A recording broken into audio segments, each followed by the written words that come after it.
Credit-based insurance scoring has been a factor in classifying risk for decades, but that could change with legislatures across the U.S. looking to limit the use of certain information in the underwriting of consumer risk. Here to discuss the concerning wave of legislation is Junkas, who is Regional Manager of State Government Relations with the Property Casualty Insurers Association of America. Jeff, welcome to the program. Thank you, Marisa. Glad to be here. Let's start with the basics. How does credit-based insurance scoring work? You know, it's real simple. The credit-based insurance score takes risk predictive factors from your credit report that correlate to insurance risk, unlike bankruptcy or lending risk, puts it into an algorithm or a formula to come up with a score.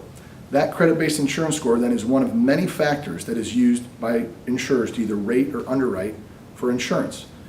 Traditional things such as driving record or where a home is located, etc. So it's one of many factors insurers use, and it has been proven both in state and federal studies to be a benefit to consumers overall in terms of more efficient and accurate pricing. Why are legislators concerned about it? You know, oftentimes, Marisa, legislators are concerned because it's not an intuitive rating factor, such as age of a driver. For example, it's easy to know that a 16-year-old male is probably more risky than a 40-year-old male. So it's not an intuitive risk factor, or your driving record or tickets. But it has been proven, as I said, in numerous state and federal studies to correlate to risk. It's a highly predictive factor that insurers are using to make their risk-based decisions more effective and efficient for consumers. So where are we with legislation at the state and federal level? Well, Marisa, there's been a lot of activity this year in the states. There's 16 states that have introduced bills to either ban or restrict the use of credit-based insurance scores. 2 of those states are currently active, Michigan and Ohio. PCI has been working with our company and trade partners to defeat those bills and advocate for the use of this tool. And one other key factor about why this is a concern to legislators is a lot of states are term limited. So we have a lot of churn and new faces that come in.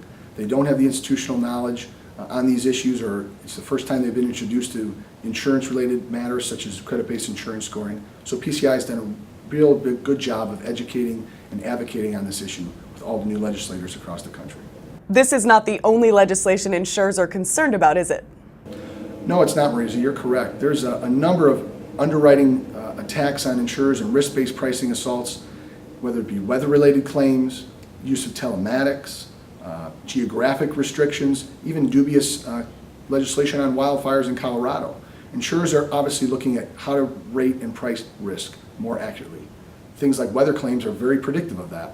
So it's just an education effort for legislators and consumers as to why these factors need to be used and are important in the underwriting and pricing of insurance risk. Sounds ominous for underwriters. Jeffrey, thank you for joining us. Please come back with an update. Thank you, Marisa. Glad to do so. Take care. For more on legislation affecting the U.S. underwriting community, visit the PCI website.